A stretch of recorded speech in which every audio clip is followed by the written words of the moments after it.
Guys, welcome back to my new videos. তো বন্ধুরা, তোমরা কেমন আছো? আশা করি তোমরা প্রত্যেকে খুবই ভালো রয়েছো। আজকে বন্ধুরা আমরা কোনো নতুন ব্লগিং ভিডিও বানাচ্ছি না। তো আজকে আমরা আমাদের হাতে রয়েছে গ্রিনারো মাইক্রোফোন। এই মাইকের মাধ্যমে এরপর থেকে বন্ধুরা যত ভিডিও আমরা বানাবো এই মাইকের মাধ্যমেই বানাবো। এর আগে তোমরা আমার অনেক ভিডিওগুলোতে দেখেছো যে সাউন্ড কোয়ালিটি, মানে আমি যখন পিছন সাইড ঘুরছি সাউন্ড কোয়ালিটি একটু হালকা ছিল। তো আমাদেরকে এইভাবে ব্লগিং করতে হতো। আমাদের দেখতে পাচ্ছ যে বোয়া M1 মাইক ছিল, আর এইখান দিয়ে একটা বড় তার আমরা এইখানে গলায় ঝুলিয়ে রাখতাম। তারটা সবসময় এইভাবে ঝুলতো, এতে আমাদের খুবই অসুবিধা হতো। এর জন্য বন্ধুরা ব্লগিং করার জন্য আজকে আমরা এই গ্রিনারো যে মাইক্রোফোন রয়েছে এটা আমরা অ্যামাজন থেকে অর্ডার করেছিলাম, আমাদের হাতে আজকে চলে এসেছে।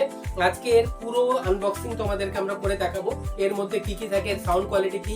সবার আগে বন্ধুরা বলে দিই, এই বোয়া মাইক নয়, আজকে আমাদের যে গ্রিনারো মাইকটা রয়েছে এই মাইক দিয়ে আজকে আমরা ভিডিওটাকে রেকর্ডিং করেছি। আর বন্ধুরা এর একটা ওয়্যারলেস মাইক, যেহেতু এর একটা সুবিধা কি, আমরা এইখান থেকে 20 মিটার পর্যন্ত, মানে কোম্পানি বলছে 20 মিটার দূর পর্যন্ত গিয়েও তোমরা ভিডিও রেকর্ড করতে পারো। সাউন্ড কোয়ালিটি যথেষ্ট ভালো আসবে। তো গ্রিনারো যে S13 এর মডেলটা যথেষ্ট ভালো বন্ধুরা। এর সঙ্গে কি কি পাওয়া যায়, কি কি দিচ্ছে কোম্পানি, তো আমরা এইগুলো দেখে নেবো, আর প্রাইসটা কত আছে তাও দেখে নেবো। তো বন্ধুরা বেশি দেরি না করে এর রিভিউটা, আনবক্সিংটা তোমাদের দেখানোর চেষ্টা করছি।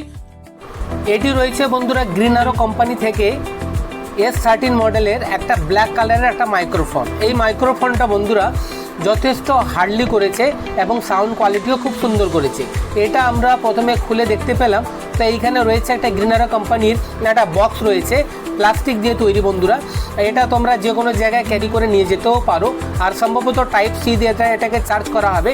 এখানে দেখতে পাচ্ছ একটা রিসিভার রয়েছে আর দুটো ট্রানজিস্টার রয়েছে। দুটো ট্রানজিস্টারকে বন্ধুরা তোমরা আলাদাভাবেও চার্জ করে নিতে পারো। তাছাড়া তোমরা এই বক্সের ভিতরে ঢুকিয়েও শুধু বক্সটাকে চার্জ করলে এই দুটো চার্জ হয়ে যাবে। তো মজার বিষয় হচ্ছে বন্ধুরা, এই বক্সে তোমাদের কত পার্সেন্ট চার্জ হয়েছে তোমরা এইখানে এটা দেখতেও পারবে, শো হবে ডিজিটাল টাইপের। খুব সুন্দরভাবে এটা কোম্পানি তৈরি করেছে। আর এর সাথে আমাদেরকে এখানে অ্যাডাপ্টার দেওয়া রয়েছে। অ্যাডাপ্টারের মধ্যে বন্ধুরা Type-C দুটো পোর্ট রয়েছে, আর একটা আইফোন অ্যাপেলের মোবাইল চার্জ করার জন্য রয়েছে। এখানে দেখতে পাচ্ছ একটা ইউজার ম্যানুয়ালও দিয়েছে। ইউজার ম্যানুয়ালটা দেখে তোমরা ভালোভাবে সেটিং করে নিতে পারো। তাছাড়া বন্ধুরা একটা ওয়ারেন্টি পেপারও দিয়েছে, আমরা দেখাচ্ছি তোমাদের। এই যে দেখতে পাচ্ছ 1 বছরের ওয়ারেন্টি পেপার, এটাকে ভালোভাবে গুছিয়ে রাখবে তোমরা, 1 বছরের ওয়ারেন্টি থাকবে। তো বন্ধুরা এটার দাম নিয়েছে মাত্র 1890 টাকা। আশা করি বন্ধুরা যদি এরকম ভিডিও তোমাদের ভালো লেগে থাকে তাহলে আমাদের চ্যানেলটাকে সাবস্ক্রাইব